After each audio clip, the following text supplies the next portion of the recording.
প্রিয় শিক্ষার্থীরা, অনলাইন ক্লাসে সবাইকে স্বাগতম। আমি নজরুল স্যার, ম্যাথ টিচার, ডাঙ্গা উচ্চ বিদ্যালয় পলাশনু সিন্ধি। আজকে আমরা ষষ্ঠ থেকে দশম শ্রেণীর সকল শিক্ষার্থীদের জন্য এবং এসএসসি পরীক্ষার্থীদের জন্য অত্যন্ত গুরুত্বপূর্ণ একটি ভিডিও তৈরি করেছি। এই ভিডিওর যে পাঠ্যসূচি তা প্রত্যেকটি শিক্ষার্থীর অতীব প্রয়োজন।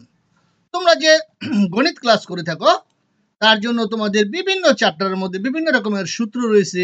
সূত্রগুলো তোমাদের টেক্সট বইয়ের মধ্যে বিক্ষিপ্ত আকারে আছে, অথচ এই সূত্রগুলো যদি তোমার হাতের নাগালে থাকে তাহলে যে কোনো সময় তোমরা সহজেই সূত্রগুলো প্রয়োগ করে গাণিতিক সমস্যার সন্ধান সমাধান করতে পারো।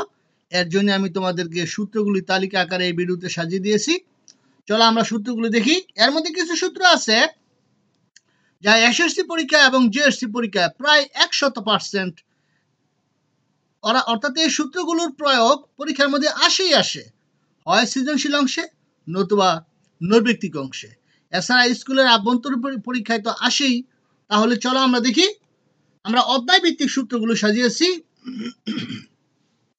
যেমন প্রথমে দেখতে পাচ্ছ 1 নাম্বার প্রথম অধ্যায়, দ্বিতীয় অধ্যায় এখানে আমরা নাম্বার দিয়েছি 1 সেট। দ্বিতীয় অধ্যায় অর্থাৎ কোন সেট এ এর উপাদান সংখ্যা n হলে এ সেটের উপসেট সংখ্যা বা পাওয়ার অফ এর উপাদান সংখ্যা two to the power n। এ সেটের প্রকৃত উপসেট সংখ্যা two to the power n -1। এবার বীজগাণিতিক রাশি বা তৃতীয় অধ্যায় থেকে আমাদের অ্যালজেব্রিক এক্সপ্রেশনস থেকে যে সূত্রগুলো আছে, দেখো আমি সূত্রগুলো লিখে দিয়েছি।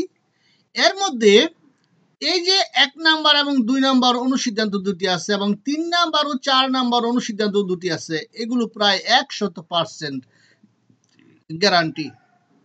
প্রত্যেকটা এসএসসি পরীক্ষায়, জিএসসি পরীক্ষায়, স্কুলের আভ্যন্তরীণ পরীক্ষায় এই প্রশ্নগুলোর অর্থাৎ এই অনুসিদ্ধান্তগুলোর প্রয়োগ প্রায় 100% যে পরীক্ষায় আসেই। 1 নাম্বার, 2 নাম্বার, 3 নাম্বার, 4 নাম্বার। এর মাঝখান দিয়ে মাঝে মধ্যে এই যে 6 নাম্বার যে 4ab এর সূত্রটা আছে, অনুসিদ্ধান্ত আছে, এটাও কাজে লাগে। অতঃপর দেখো আমরা সূত্রগুলো এইভাবে সাজিয়ে দিয়েছি এবং এখানে 3 নাম্বার সূত্র আছে, 4 নাম্বার সূত্র আছে। এবার 5 নাম্বার সূত্র থেকে আমরা আরো দুটো অনুসিদ্ধান্ত তৈরি করেছি যা তোমাদের টেক্সট বইয়ের মধ্যে ছিল, আমরা এখানে সাজিয়ে দিয়েছি। সূত্রগুলো তোমরা দেখো, সূত্রগুলো তোমাদের জন্য খুবই গুরুত্বপূর্ণ। আমি সবগুলো চ্যাপ্টারের সূত্র তোমাদের কাছে সুন্দরভাবে সাজিয়ে দিয়েছি। দেখো আমাদের গণ নির্ণয় সূত্র, আগের যে চ্যাপ্টারটা ছিল সেটা ছিল বর্গ নির্ণয় সূত্র, আর এগুলো হচ্ছে ঘন নির্ণয় সূত্র। a + b হোল কিউবের সূত্র এইটুকু আছে। তোমাদের টেক্সট বইয়ের মধ্যে দেখবা ইকুয়াল টু চিহ্ন দিয়ে এই সূত্রটা আছে। কখনো কখনো এইটা কাজে লাগে, কখনো কখনো এটা কাজে লাগে। এখানে দেখো অনুসিদ্ধান্ত দিয়ে 10 এবং 11 এগুলো প্রায় 100% পরীক্ষায় গেলে কাজে লাগেই লাগে। আবার এই যে 8, 9 এগুলা সরল করার জন্য তোমরা মনে রাখবা তোমাদের সূত্র কোথায় কাজে লাগাইবা, অনুসিদ্ধান্ত কোথায় কাজে লাগাইবা। তোমরা যখন বর্গ নির্ণয় করবা অথবা ঘন নির্ণয় করবা অথবা সরল করবা অথবা উৎপাদক নির্ণয় করবা অথবা লসাগু গসাগু করবা, তখন তোমাদের সূত্র প্রয়োগ করতে হবে। আর মান নির্ণয়ের অঙ্কগুলো করার জন্য তোমাদের অনুসিদ্ধান্তগুলো ব্যবহার করতে হয়। এবার দেখো আমাদের এগুলো তৃতীয় অধ্যায় অনুশীলনী 3-4 এর মধ্যে যেই ফাংশনের সাহায্যে উৎপাদক নির্ণয় করতে হয় সেখানেও কিছু আমাদের সূত্রের প্রয়োজন আছে। একটা গুরুত্বপূর্ণ সূত্র, যদি ফাংশন অফ এক্স কোনো বহুপদী হয় এবং ফাংশন অফ এ ইকুয়াল 0 হয় তাহলে x minus A function of x এর একটি উৎপাদক। এই সূত্রটাকে আমাদের কাজে লাগাতে হয়, আর এটা হচ্ছে একটা তথ্য। এবার দেখো অনুশীলনী 3-5 সেখানে সময় ও দূরত্ব থেকে একটা সূত্র আছে d = bt। d হচ্ছে ডিস্টেন্স দূরত্ব, b হচ্ছে গতিবেগ, t হচ্ছে টাইম ঘন্টা। বিনিয়োগ মুনাফা থেকেও একটা সূত্র আছে, তিনটা সূত্র আছে এখানে। I = PNR, I = PNR, A = P × 1 + NR। আর চক্রবৃদ্ধি মুনাফার ক্ষেত্রে A = P × 1 + R whole power n। পরিচয়গুলো নিচে দেওয়া আছে, তোমরা একটু দেখে নাও। এবার দেখো সূচক ও লগারিদম থেকেও আমাদের যে সূত্রগুলো আছে খুবই ইম্পর্টেন্ট। এর মধ্যে দেখো এই যে 1 নম্বর সূত্র, 2 নম্বর সূত্র এবং এইখানে দেখো এই যে এই অনুসিদ্ধান্তটা, এগুলো একটা খুবই ইম্পর্টেন্ট, প্রায় 100% ইম্পর্টেন্ট। এই অনুসিদ্ধান্তটা 1 নাম্বার 2 নাম্বার, এই সূত্র, এই চ্যাপ্টার থেকে 3টা সূত্র হয় তুমি সৃজনশীল অংশে পাইবা, নতুবা নৈর্ব্যক্তিক অংশে পাইবা। এবার সূচক ও লগারিদম, সেখানে লগারিদম চ্যাপ্টার থেকে তুমি দেখতে পাচ্ছ এইগুলো সূত্রগুলো। লগারিদম থেকে এই যে 7 নাম্বার যে সূত্রটা আছে এবং 8 নাম্বার যে সূত্র আছে, 9 নাম্বার যে সূত্র আছে, এই 3টা সূত্রের প্রয়োগ প্রায় 100%। এই 3টা সূত্র আমাদের অবশ্যই জেনে রাখতে হয়। দেখো 7, 8, 9 এই 3টা সূত্র তোমাকে ভালোভাবে শিখতে হবে। এবার চলে যাই আমরা সূচক ও লগারিদমের মধ্যে অনুশীলনী 4-এর 3 লগ যেখানে আছে, সেখানে সংখ্যাকে বৈজ্ঞানিক আকারে প্রকাশ করতে হয়। এটা নৈর্ব্যক্তিক অংশের মধ্যে আসে, যেখানে এর পরিচয় দেওয়া আছে, এবং পূর্ণক ও অংশক নির্ণয় করার যে তথ্যগুলো লাগে সেই তথ্যগুলো আমি এখানে দিয়ে দিয়েছি, তুমি একটু সংগ্রহ করে নাও।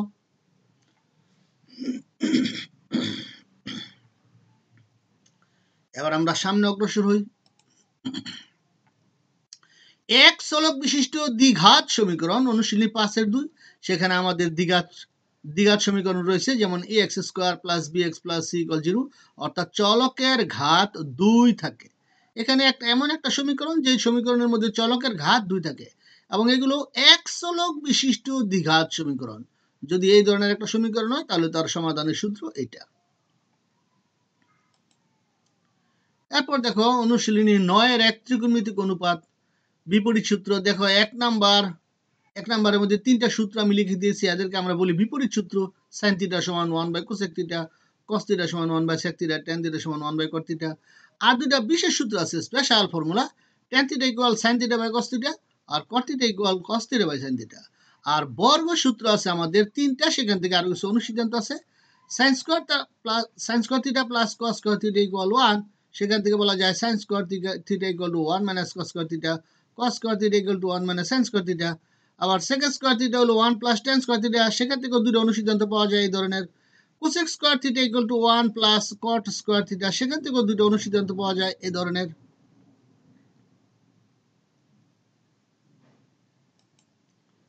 এবার দেখো আমাদের অনুশীলনী 9-এর 2 ত্রিকোণমিতিক অনুপাত অনুশীলনী 9-এর 2 এর প্রবলেমগুলো সলভ করার জন্য যে ত্রিকোণমিতিক বিভিন্ন অ্যাঙ্গেলের মান নির্ণয় করার প্রয়োজন পড়ে, সেই তালিকাটা আমি এখানে তৈরি করে দিয়েছি। তোমাদের কাছে যদি এই তালিকাটা থাকে তাহলে সহজে এই তালিকা দেখে তোমরা গাণিতিক সমস্যা সমাধান করতে পারবে। এবার দেখো দূরত্ব উচ্চতা দশম অধ্যায়, সেখানে আমরা একটা সমকোণী ত্রিভুজ নিয়েছি। অতিভুজ, বিপরীত বাহু বা লম্ব, সন্নিহিত বাহু বা ভূমি, এদের চিত্রটা আমি দিয়েছি, এবং সেখান থেকে আমাদের প্রয়োজনীয় এই 3টা সূত্র খুবই ইম্পর্টেন্ট। এই 3টা সূত্রের মধ্যে এই সূত্রটা এবং এই সূত্রটা, 1 নম্বর সূত্র এবং 3 নম্বর সূত্র, এই দুইটা সূত্র তোমার জন্য প্রায় 100% ইম্পর্টেন্ট। তুমি দেখবা নৈর্ব্যক্তিক অথবা সৃজনশীল যে কোনো এক জায়গায় এটা কাজে লাগবে। এবং এখানে আছে sec θ, এটা কাজে লাগে। sin θ এবং tan θ সবচেয়ে বেশি কাজে লাগে, এরপর কাজে লাগে sec θ। দেখো sin θ সমান বিপরীত বাহু বা অতিভুজ, তোমরা বলতে পারো লম্ব বা অতিভুজ, তাও বলতে পারো। cos θ হলো সন্নিহিত বাহু বা অতিভুজ অথবা ভূমি বা অতিভুজ। tan θ হচ্ছে লম্ব বা ভূমি অথবা বিপরীত বাহু বা সন্নিহিত বাহু, অর্থাৎ লম্বকেই বলা হয় বিপরীত বাহু আর ভূমিকেই বলা হয় সন্নিহিত বাহু। এখানে লক্ষণীয়, যেখানে থিটা থাকবে, থিটার সাথে যে বাহুটা থাকবে সেটা কিন্তু তোমার সন্নিহিত বাহু, এবং অপর যে বাহুটা থাকবে সেটা হবে বিপরীত বাহু। আর অতিভুজ তো নির্দিষ্ট সমকোণের বিপরীত বাহু অতিভুজ।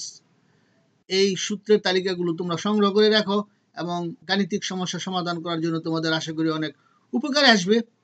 সবাইকে ভিডিওটি দেখার জন্য ধন্যবাদ। আমাদের আরো কিছু সূত্র রয়েছে, সেই সূত্রগুলো আমরা দ্বিতীয় ভিডিওতে দিব। সবার সুন্দর সুস্বাস্থ্য কামনা করছি, সবাই ভালো থেকো। আমি নজরুল স্যার, ডাঙ্গা উচ্চ বিদ্যালয়, পলাশ নরসিংদী, সিনিয়র ম্যাথ টিচার।